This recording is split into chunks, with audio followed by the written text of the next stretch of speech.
এর মধ্যেই আমাদের এই আলোচনার মধ্যেই আইনজীবী বিক্রম ব্যানার্জি এই মুহূর্তে আমার সঙ্গে যোগদান করেছেন। বিক্রম, যেদিক থেকে আমি প্রশ্ন করছিলাম কিছুক্ষণ আগেই মণিশঙ্করবাবুর সঙ্গে আবার জোর তর্ক বিতর্ক চলছিল যে কি কারণ রয়েছে এই সুপার নিউমেরিক পোস্টের।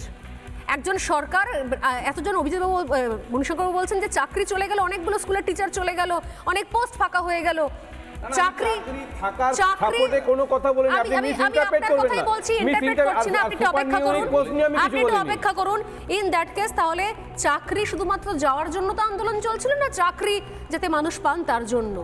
সেই চাকরি পাওয়ার ক্ষেত্রে কি কোথাও কোনোদিনও কোনো রকমের বাধা ছিল? সুপার নিউমেরিক পোস্টটা গোটা ক্যাবিনেটের তরফ থেকে বসে তৈরি করা হয়েছিল, কারণ কি যারা যারা ইলিগালি অ্যাপয়েন্টেড তাদেরকে রেগুলারাইজ করার জন্য, তাদের চাকরিটাকে বাঁচানোর জন্য। সুপার নিউমেরিক পোস্টটা কিন্তু নতুন করে চাকরি দেওয়ার জন্য তৈরি হয়নি। স্কুল সার্ভিস কমিশন এটা এফিডেভিট দিয়ে দিয়েছে এবং যাই জন্যই হাইকোর্ট কিন্তু এখানে ইনভেস্টিগেশন হয়েছে, কারণ এই ধরনের কাজ একটা গোটা ক্যাবিনেট বসে পাস করিয়ে দিল যে সুপার নিউমেরিক পোস্ট ক্রিয়েট কেন করছি। স্কুল সার্ভিস কমিশন এফিডেভিট দিয়ে বলছে যে আমরা ইলিগাল অ্যাপয়েন্টিগুলোকে বাঁচানোর জন্য করছি। এই কাজটাই হলো সবথেকে বড় ইলিগ্যালিটি এবং এর জন্য তদন্ত হওয়া উচিত গোটা ক্যাবিনেটে। সেটাই আজকে অর্ডারে রিফ্লেক্টেড হয়েছে যে বলেছে সুপার নিউমেরিক পোস্ট করার পেছনে কারা কারা আছে। যে গোটা ক্যাবিনেট চলে এলো বা তদন্তের আওতায়, এবার গোটা ক্যাবিনেটকে শেষে গিয়ে গারদে ঢুকতে হবে না তো? কারণ এটা তো একটা মিলেঝুলে প্রয়াস, আর তো কোনো ডিপার্টমেন্ট রইলো না যে শুধু শিক্ষা দপ্তর, শুধু এই দপ্তর। এটা তো গোটা ক্যাবিনেট মিলে সিদ্ধান্ত নিয়েছে চোরেদের বাঁচানোর জন্য। দেখুন, এই ভ্যাকেন্সি ক্রিয়েট করে চাকরি দিতে গেলে একটা ডিপার্টমেন্টে হয় না, এটা এডুকেশন ডিপার্টমেন্ট থাকবে, ফাইন্যান্স ডিপার্টমেন্ট থাকবে, একটা অ্যাপ্রুভাল লাগে কম্পিটেন্ট অথরিটি। এই ধরনের জিনিস ক্যাবিনেট থেকে কিভাবে পাস হয়ে চলে আসলো? যদি অন্য কোনো এক্সটিনজেন্সিতে তাদেরকে নেওয়ার একটা ব্যবস্থা হতো সুপার নিউমেরিক পোস্ট ক্রিয়েট করে, সেটা অন্য প্রশ্ন। কিন্তু যারা ইললিগাল অ্যাপয়েন্টি, মণিশঙ্কর দাও একজন অ্যাডভোকেট, আমি ওনাকে সম্মান করি, উনি এটা খুব ভালো করে জানেন যে এইভাবে সুপার নিউমেরিক পোস্ট ক্রিয়েট করা যায় না, কোনোভাবেই যায় না যে ইল্লিগাল অ্যাপয়েন্টিগুলোকে রেগুলারাইজ করে। এটাই স্কুল সার্ভিস কমিশনের এফিডেভিট, তারা ডিনাই করছে না। পরে বলছে, পরে এসে কোর্টের কাছে বলছে যে আমরা ওই এফিডেভিটটা উইথড্র করে নেব। উইথড্র করার মতো কি হয়েছে? এই জিনিসটা তো ম্যাটার অফ রেকর্ড হয়ে গেল। হু হ্যাজ ডান ইট, এটাই খুঁজে বার করতে হবে। সিবিআই কে এটা ইনভেস্টিগেশন করার কথা বলেছে। নিয়ে আমি কথা বলিনি, আমি তোমাকে যে প্রশ্ন করছি তুমি এই মামলাগুলো শুনেছিলে। আমি বলছি যে যারা যোগ্য অযোগ্য, এই দুটো তো, অযোগ্যদের চাকরিটা গেল, সত্যিকারে জেল হোক, যারা সুপার নিউমেরিক যদি অন্যায় করে তাদের একদমই শাস্তি হোক, এটা নিয়ে আমার কোনো দ্বিধা নেই। আমি বলছি যারা যোগ্য প্রার্থী তাদের চাকরিটা যেহেতু হলো না, এতগুলো চাকরি একসময় গেল, অনেক স্কুল আছে যেখানে সবগুলোই এই আওতায় পড়ে যাবে, কোনো টিচারই থাকবে না। সেই স্টুডেন্টগুলোর ভবিষ্যৎ চলবে। তাহলে যোগ্য প্রার্থীদের অ্যাপয়েন্টমেন্টে দেওয়া যেত। যোগ্য প্রার্থীদের জন্য আদালত বারবার স্কুল সার্ভিস কমিশনকে জিজ্ঞেস করেছিল কারা কারা যোগ্য, কারা কারা অযোগ্য। স্কুল সার্ভিস কমিশন আদালতে কোনো উত্তর দেয়নি, মানে কোনো উত্তর দেয়নি। আদালত এফিডেভিট করে স্কুল সার্ভিস কমিশনের তরফ থেকে, সরকারের তরফ থেকে এতগুলো যোগ্য এতগুলো অযোগ্য দেয়নি। যেগুলো যেগুলো সিবিআই ডিটেক্ট করেছে, যেগুলো আমরা কোর্টের কাছে তুলে ধরেছি একদম পেটেন্ট ইলিগ্যালিটি, সেগুলোর উপরে ওরা বলেছে যে এদের এই জিনিসটার অথেন্টিসিটি আমরা ডাউট করছি না। অথেন্টিসিটি ডাউট করছি না। আজকে 5000 না চাইলে তার দায়িত্ব কে নেবে?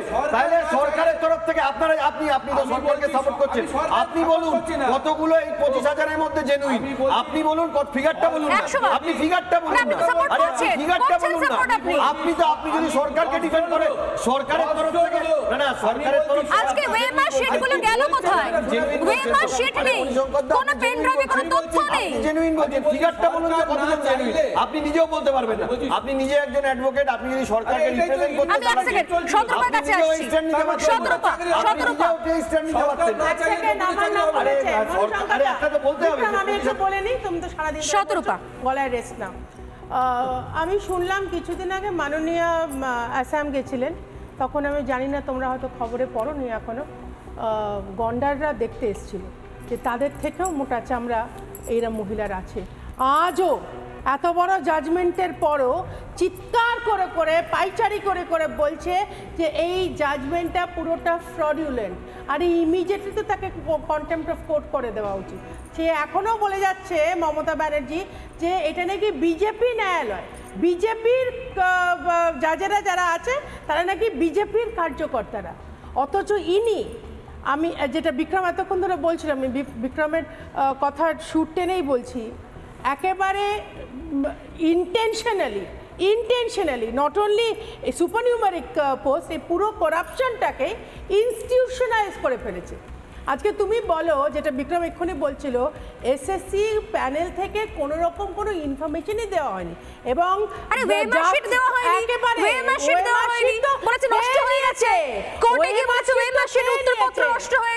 সোনালি আমি বলছি কম্পিউটারের হার্ডওয়্যার থেকে ওএমআর শিট উবে গেল এবং ওএমআর শিটের কিছু সফট কপি পাওয়া গেল দূর জেলায়, আমার গাজিয়াবাদ, আই এম সরি। 17 রকমের crime, Bikram will correct me if I am wrong, 17 রকমের ক্রাইম আজকে এই জাজমেন্টে লিস্টেড। মুখ্যমন্ত্রী কিছু জানতেন না, জানতেন এবং জেনে শুনে এই জিনিসটাকে ওইদিকে ঘুরিয়ে দিচ্ছে। আজ এত বড় মিথ্যে কথা বলছে, 10 লক্ষ চাকরি নাকি তার আছে এবং যারা যারা এখানে আজকে চাকরি হারাচ্ছে তারা নাকি উনি গ্যারান্টি দিচ্ছেন। রাসমণির মতন মেয়েরা, ছেলেরা রাস্তায় এত বছর ধরে, এত মাস ধরে ঝড়ে জলে বৃষ্টিতে তো মাথাও কামিয়ে ফেলেছিল। এইরকম ব্যথা তাদের অ্যাগনি, তাদের মনে হয়নি, মাননীয় বোঝেনি, তখন সেদিন মনে হয়নি যে 10 লক্ষ সব বেআইনি। একদম আমি রাসমণির কাছে একবার আসছি প্লিজ, মুখ্যমন্ত্রী খুব সংক্ষেপে রাসমণির কাছে আসছি। জানি না এটা কিসের হিন যে সত্যি সত্যি এরপর আরো বড় বিপদ মন্ত্রিসভার কাছে রয়েছে কিনা, কিন্তু রাসমণির কাছে আসছি। রাসমণি, এতদিন ধরে লড়াই করার পর যখন এই রায় শুনছেন এবং তারপর যখন আপনার রাজ্যের মুখ্যমন্ত্রীর বক্তব্য শুনছেন যেগুলো বেআইনি, এগুলোকে উনি মানেন না, এর জন্য উনি শেষ পর্যন্ত লড়াই করবেন, তখন কি মনে হয়? এটাই কথা মনে হয় যে এই রাজ্যের প্রশাসনিক প্রধান হিসেবে এবং অভিভাবিকা হিসেবে মানে উনি কি চান, ওনার কাছে কোনটা আইনি, উনি তাহলে মানে জাজমেন্ট দিক। এবং এটা তো সত্যি পরিষ্কার জলের মতো যে দুর্নীতি হয়েছে, আজকে রায়ে প্রমাণিত দুর্নীতি হয়েছে, যোগ্যদের সঙ্গে দুর্নীতি হয়েছে এবং সরকার পারত একটা হলফনামা জমা দিতে যোগ্যদের চাকরির জন্য, নিয়োগের জন্য।